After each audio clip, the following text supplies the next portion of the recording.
When hearts speak. Elena had lived long enough to know that love often arrived when least expected.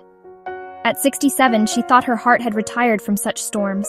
Yet whenever Adrian stepped into the quiet bookshop she owned, his dark hair still damp from the rain, his eyes lit with the kind of curiosity that only youth carried, something inside her stirred awake. He was 34, gentle in his manner, deliberate with his words, and unfailingly kind. They had fallen into an unspoken rhythm.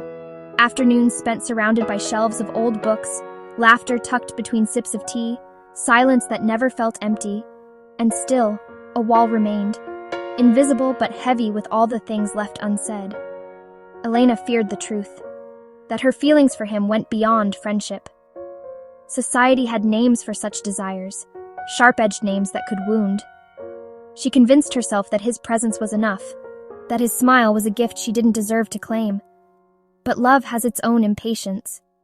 One autumn evening, as twilight painted the sky in shades of gold and ash, Adrian lingered by the counter, reluctant to leave. He reached for a book, his hand brushing against hers. The warmth of his touch lingered, and suddenly, Elena could no longer hold back the words that had lived inside her chest for too long. Adrian, I love you. For a heartbeat, silence pressed in around them. She braced herself for pity, for surprise, for rejection.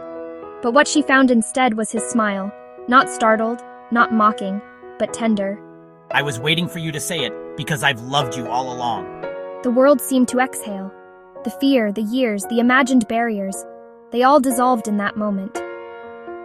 What remained was simple, undeniable. Two souls, finally unburdened by silence, finding their beginning in the honesty of love. And so, in the quiet of a little bookshop, a love story began.